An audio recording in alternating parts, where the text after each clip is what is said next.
Assalamu alaikum everyone. In this video we will solve the questions of probability from this book. इससे पहले भी मैंने probability के questions करवाए हैं और इस टॉपिक पे काफ़ी वीडियोस बनाई हैं, उसका लिंक मैं आपको डिस्क्रिप्शन बॉक्स में दे दूंगी।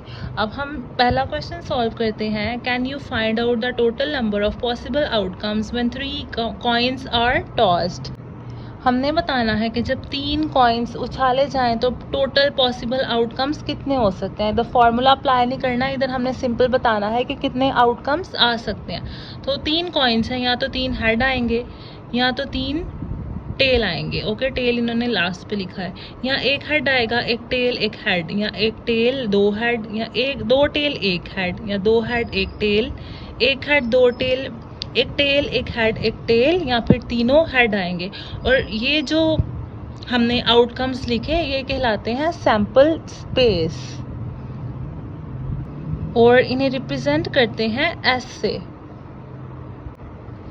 अगला क्वेश्चन है, a bag contains 50 marbles out of which 22 are red and 22 are blue.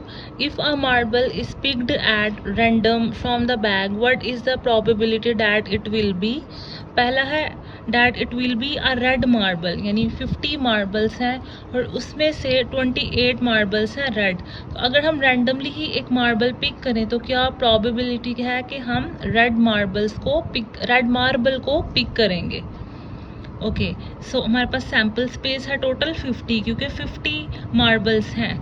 And let R is the event of a red marble, R is equal to 28, क्योंकि रेड मार्बल्स हैं हमारे पास 28। अब हम क्या करेंगे, प्रोबेबिलिटी का फॉर्मूला लगाएंगे। Probability is equal number of possible outcomes over total outcomes.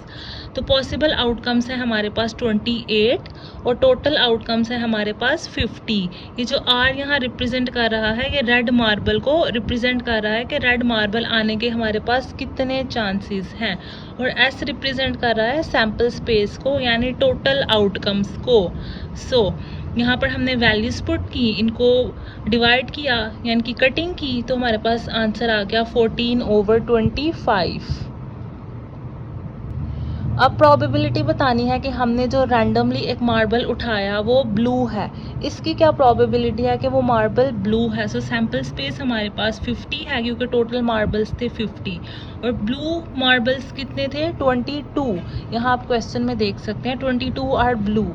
So blue marbles है हमारे पास 22। हमने वही वाला मेथड सेम यहाँ भी अप्लाई किया। यहाँ पर हमने लिखा let G is the event of picking a blue marble. So यहाँ जी रिप्रेजेंट कर रहा है ब्लू मार्बल को। Okay, so over N S यानी टोटल सैम्पल स्पेस, टोटल हमारे पास आउटकम्स है 50, उसमें से 22 है ब्लू, और क्या प्रोबेबिलिटी है कि हम वो ब्लू मार्बल उठाएंगे। ओके, सो हमने इसमें वैल्यूज पुट की। 22/50 इज इक्वल टू 11/25 जब हमने इसकी कटिंग की। आगे है नॉट अ ब्लू मार्बल, ये क्या प्रोबेबिलिटी है कि हमने जो मार्बल उठाया वो ब्लू नहीं होगा। So let P G is equal 1 minus 11/25। 11/25 हम क्यों करेंगे, प्रोबेबिलिटी है कि 11 ब्लू हो सकते हैं, तो हमने इसीलिए 11 लिखा। ओवर 25 हमने यहाँ पर लिखा, यही वाली वैल्यू को हमने नीचे लिखा, क्योंकि 25 में से 11 आउटकम्स हैं कि वो ब्लू हो सकता है। But not a blue marble के लिए हम क्या करेंगे, 25 में से 11 को माइनस कर देंगे और उसे डिवाइड करेंगे 25 से, तो हमारे पास आंसर आ जाएगा 14/25, यानी 14 आउटकम्स ऐसे हैं कि वो मार्बल ब्लू मार्बल नहीं होगा। नेक्स्ट है अ मार्बल एंड ये एज सैम्पल स्पेस है इज इक्वल टू 50। हमारे पास सैम्पल स्पेस 50 है, तो हमने क्या करना है, let A is the event of picking a marble, इसमें से एक मार्बल पिक करना है। टोटल आउटकम्स है हमारे पास 50 और हमें जो वैल्यू उन्होंने दी है वो भी 50 ही है। सो हमने ऊपर भी 50 ही लिख दिया। इन दोनों को कटिंग की इनकी, तो हमारे पास 1 आ गया। अब नेक्स्ट है अ ग्रीन मार्बल। अब क्वेश्चन में देखें तो क्वेश्चन में तो ग्रीन मार्बल का जिक्र ही नहीं था, ब्लू और रेड थे, तो यहाँ पर ऑब्वियसली इसका आंसर 0 ही आएगा। अगला क्वेश्चन देखें, Jain rolled a fair dice, what will be the probability of getting number divisible by 3 and also find the probability of number not divisible by 3। एक डाइस जैन ने रोल किया तो क्या प्रोबेबिलिटी है कि ऐसा नंबर आएगा जिसे 3 के साथ डिवाइड किया जा सकेगा और पीछे कोई भी रिमेनिंग आउटकम नहीं बचेगा, और क्या प्रोबेबिलिटी है कि उस नंबर को 3 के साथ डिवाइड नहीं किया जा सकेगा। ओके, सो टोटल जो सैम्पल स्पेस है एक डाइस का वो है 6, क्योंकि एक डाइस में 6 साइड्स होती हैं। सो सैम्पल स्पेस है डाइस का 6। ऐसे कितने आउटकम्स हैं कि जो डिवाइड किए जा सकते हैं 3 से। 3 के साथ डिवाइड किया जा सकता है 3 और 6। इसके अलावा बाकी 1, 2, 4 और 5 ये 3 के टेबल में नहीं आते, इसलिए ये 3 के साथ डिवाइड नहीं किए जा सकते। तो सिर्फ 2 ही आउटकम्स ऐसे हैं जिनको 3 के साथ डिवाइड किया जा सकता है। तो हमने फॉर्मूला लिखा, probability is equal the number of favorable outcomes over number of possible outcomes। तो favorable outcomes है हमारे पास 2, possible outcomes यानी sample space है हमारे पास 6। इनकी कटिंग कर ली तो हमारे पास आंसर आ गया 1/3। अब कॉम्प्लीमेंट कैसे लेते हैं, ये उसका फॉर्मूला है। P complement is equal 1 minus P, आगे इवेंट A, B, C कोई भी हो सकता है, यहाँ पर इवेंट A है। सो हमने यहाँ पर ये फार्मूला अप्लाई किया। ये जो हमारे पास P और A की वैल्यू आई थी इसको हमने लिखा और इसके पहले 1 माइनस लिख दिया, ठीक है। अब हम क्या करेंगे, यहाँ पर 3 मल्टीप्लाई 1 करेंगे सो 3 आ जाएगा, -1/3 इज इक्वल टू 3 में से 1 माइनस करेंगे सो 2 आ गया over 3, and that's our answer. A complement probability A complement is equal 2/3। अगला क्वेश्चन है, Shizad throws a pair of fair dice. What will be the probability of getting number 6 on the first dice and at least 4 on the second dice? अगला है no odd number on both the dice. पहले हम पहला वाला solve करते हैं कि शहजाद ने डाइस थ्रो किया तो हमारे पास क्या प्रोबेबिलिटी है कि जो नंबर आएगा ऑन द फर्स्ट डाइस वो होगा नंबर 6 और जो सेकंड डाइस पे नंबर आएगा वो होगा नंबर 4। इसकी प्रोबेबिलिटी बतानी है। सो एक डाइस में टोटल 6 साइड्स होती हैं, बट यहाँ पर 2 डाइस रोल्स किए गए तो 6 × 6 इज इक्वल टू 36, यानी टोटल आउटकम्स हैं हमारे पास 36। सो 36 है हमारा सैम्पल स्पेस। अब late A be event at getting 6 on first dice and at least 4 on second dice। Event का नाम हमने रख दिया है A। अब हमने जितने भी आउटकम्स हैं 6 और 4 के दरमियान वो हमने यहाँ पर लिख देने। सो यानी हमारा जो पहला नंबर है वो 6 होना चाहिए, दूसरा नंबर एटलीस्ट 4 होना चाहिए या 4 से ज़्यादा भी हो सकता है, 4 से कम नहीं हो सकता। तो इसके सारे आउटकम्स हम लिखेंगे 6 और 4, 6 and 5, 6 and 6, टोटल 3 आउटकम्स हैं। हमने यहाँ पर फॉर्मूला अप्लाई किया, number of favourable outcomes over number of possible outcomes is equal to 3/36। इसकी कटिंग की तो हमारे पास आंसर आ गया 1/12। अब है no odd numbers on both the dice. क्या प्रोबेबिलिटी है कि दोनों डाइस में कोई भी ऑड नंबर नहीं आएगा। सो हमने यहाँ पर क्या किया कि जितने भी एक्चुअली उन्होंने बुक पे ऑड नंबर्स की जगह गलती से इवन नंबर्स लिख दिए थे, तो ये मैंने ऑड नंबर्स निकाले हैं। ये टोटल है 9 आउटकम्स, यानी अगर हम 2 डाइस को रोल करें तो क्या प्रोबेबिलिटी है कि कोई भी ऑड नंबर नहीं आएगा दोनों डाइस में। सो जितने भी ऑड नंबर्स हैं ना उनको हमने एक साथ लिख लिया है, ठीक है। सो ये काउंट करें तो 1 2 3 4 5 6 7 8 9 है। हमने इनका पेयर बना के लिखना है क्योंकि 2 डाइस हैं तो दोनों डाइस में 1 भी है 1 भी है, दोनों में 1 है और 3 है, ठीक है। इस फॉर्म में हमने लिखना है। 2 नहीं लिखेंगे, 1 और 2 नहीं लिखेंगे क्योंकि इसमें एटलीस्ट 1 जो है वो 2 जो है वो इवन नंबर है। सो हमने सिर्फ ऑड नंबर्स का बताना है। ओके, सो ये 9 आउटकम्स हैं। सो ये आगे हमने लिखा number of favourable outcomes 9, possible outcomes हैं 36। इनकी कटिंग की तो हमारे पास आंसर आ गया 1/4।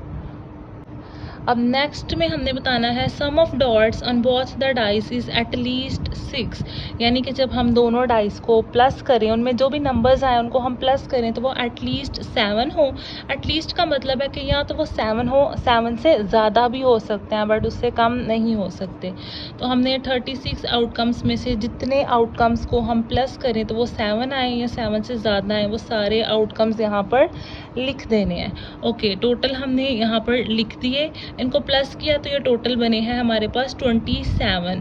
सो फेवरेबल आउटकम्स हैं 21, 27 नहीं 21। हमारे पास फेवरेबल आउटकम्स हैं 21 और टोटल आउटकम्स है 36। इनको हमने वैल्यूज पुट की, प्रोबेबिलिटी का फॉर्मूला लगा के और इनकी कटिंग की तो हमारे पास आंसर आ गया 7/12। आगे है difference between the dots is equal to 3, यानी दोनों डाइस के बीच का जो डिफरेंस है वो 3 होना चाहिए। तो जितने भी आउटकम्स थे जिनका डिफरेंस लें यानी जिनको आपस में माइनस करें तो हमारे पास 3 आ जाए, वो हमने सारे लिख लिए। तो टोटल है हमारे पास 6। फेवरेबल आउटकम्स हैं 6 और टोटल आउटकम्स हैं 36। फॉर्मूला लगाया, वैल्यूज पुट की, इनकी कटिंग की, हमारे पास आंसर आ गया 1/6। अगला क्वेश्चन देखें, sum of dots on both the dice is equal to 15, यानी कि दोनों डाइस में हम सम लें तो हमारे पास 15 आए, बट ऐसा कोई भी आउटकम नहीं है क्योंकि 6 + 6 लास्ट लिमिट है डाइस की। सो 6 + 6 होता है 12। तो देयर इज़ नो वे कि हम सम लें तो हमारे पास 15 आए। सो इसका आंसर 0 ही आएगा। अगला क्वेश्चन देखें, a letter is chosen at random from the word probability, find the probability of the following. यानी ये जो वर्ड है प्रोबेबिलिटी, इसमें से रैंडमली एक वर्ड चूज़ किया गया है। हमने प्रोबेबिलिटी फाइंड करनी है कि हमने बी लेटर चूज़ किया है। So total B letter probability में कितनी दफ़ा आया है वो काउंट करना है, और प्रोबेबिलिटी के टोटल लेटर्स कितने हैं वो काउंट करने हैं। टोटल लेटर्स है हमारे पास 11 और बी कितनी दफ़ा आया है, 1 और 2 दफ़ा बी आया है। हमने क्या करना है, अब 2 है हमारे पास, फेवरेबल आउटकम्स और टोटल आउटकम्स हैं 11। फॉर्मूला पुट किया, इनकी वैल्यूज पुट की, यहाँ कटिंग नहीं होती, सो यही हमारा आंसर है।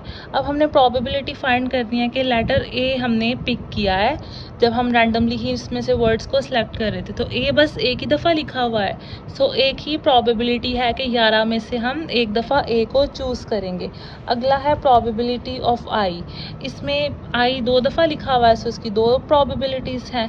आगे है बी, दोबारा बी कॉम्प्लीमेंट है यहाँ पे, जैसे कॉम्प्लीमेंट हमने पहले लिया था क्वेश्चन में, यहाँ पे भी सेम वही है। यानी हमने 2 और 11 इसका आंसर यहाँ पर आया था जब हमने प्रोबेबिलिटी फाइंड की थी बी की। अब हमने इसमें कॉम्प्लीमेंट का फॉर्मूला लगाना है, जो है कि इससे आंसर से पहले हमने 1 माइनस लगाना है। 11 को 1 से मल्टीप्लाई किया, यहाँ भी 11 आ गया, -2 एज इट इज़ लिखा, 11 में से 2 माइनस किए तो हमारे पास आ गया 9/11। That's our answer. नेक्स्ट हमने प्रोबेबिलिटी बतानी है कि वॉवल वर्ड हमने चूज़ किया। अब हमने प्रोबेबिलिटी के वर्ड में से देखना है कि वॉवल्स कितने हैं। ए, ई, आई, ओ, यू वॉवल्स होते हैं, तो टोटल कितने वॉवल्स हैं प्रोबेबिलिटी में, यहाँ पर हम वर्ड लिख लेते हैं, PROBABILITY।